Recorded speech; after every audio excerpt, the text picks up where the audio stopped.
எல்லாருக்கும் வணக்கம்.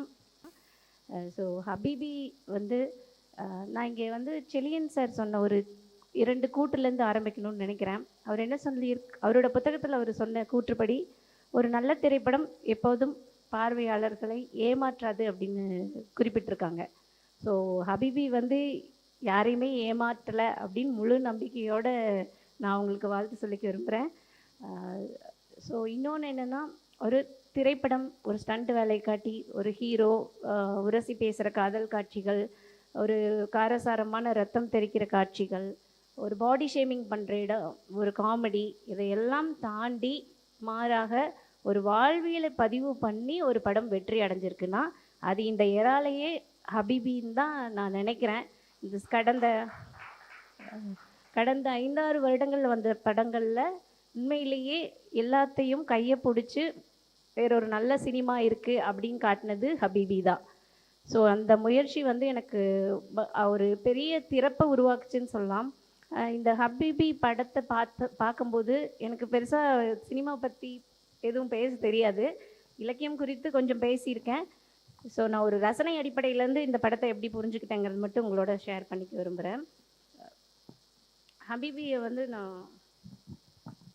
என்னை ஈர்த்த அந்த படைப்புலேருந்து அந்த படைப்பை நான் ஒரு 5 வகைமைப்படுத்திக்கிறேன். ஒன்று, என்னை ஈர்த்த விஷயங்களில் முதலாவது வந்து கதையும் கதாபாத்திர சித்தரிப்பும்.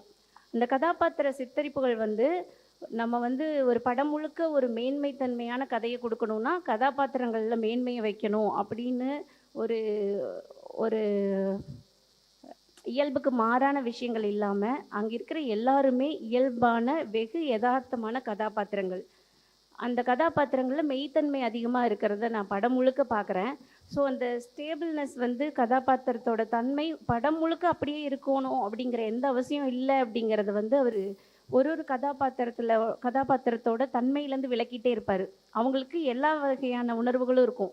ஸோ அவங்கள வந்து ஒரு போற்றக்கூடியவங்களா ஒரு புனிதத்தன்மைக்குள்ளே வைக்கல அப்படிங்கிறது வந்து எனக்கு ரொம்ப ரொம்ப சந்தோஷமான விஷயம் சொல்லப்போனால். ஸோ அந்த வகையில் அந்த அந்த செயின் லிங்க் மாதிரி அந்த இயல்பான இருக்க கதாபாத்திர தன்மையிலேருந்து ஒரு தீர்க்கமான கதையை வந்து அவர் முன் வச்சிருக்காரு.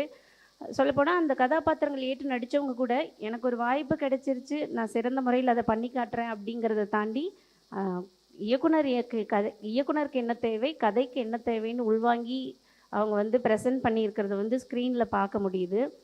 ஸோ அது எனக்கு ரொம்ப ஈர்ப்பாக இருந்தது கதாபாத்திர சித்தரிப்புகள். ரெண்டாவது வந்து விசுவலைசேஷன். எக்ஸாம்பிளுக்கு ஒரே ஒரு காட்சி மட்டும் நான் சொல்லிடுறேன்.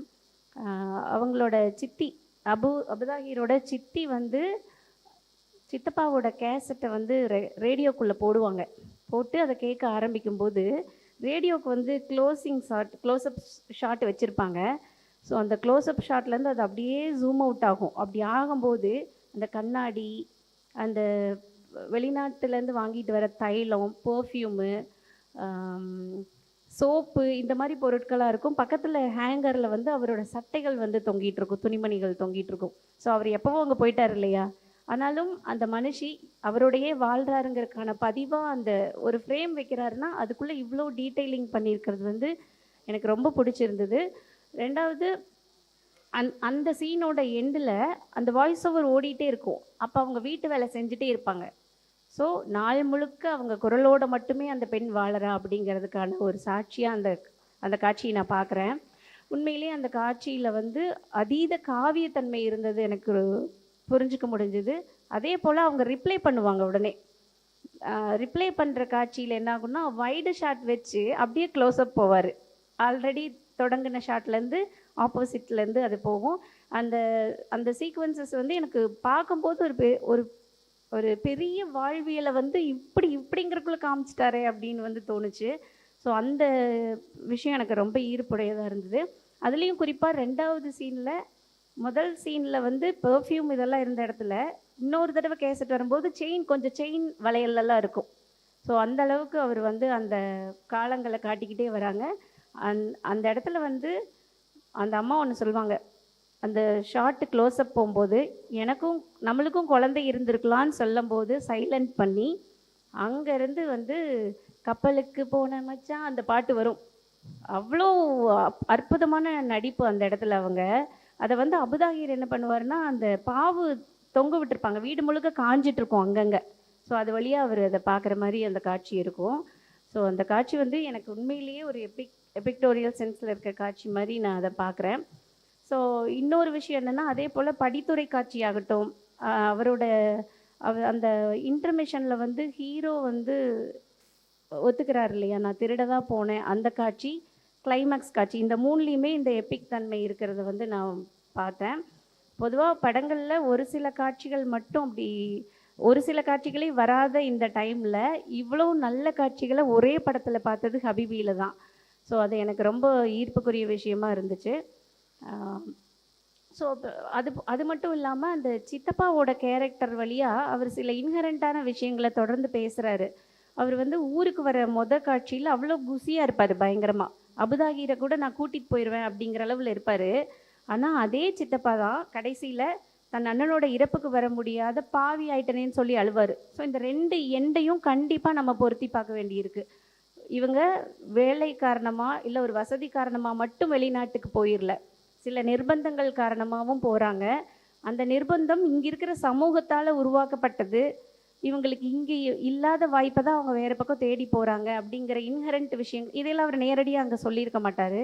ஸோ இந்த விஷயங்கள், அதுல வர வசனங்கள், இதெல்லாமே வந்து இன்ஹெரண்ட்டா வந்து சில அரசியல பேசிக்கிட்டே இருந்தது படம் முழுக்க பார்க்க முடியுது.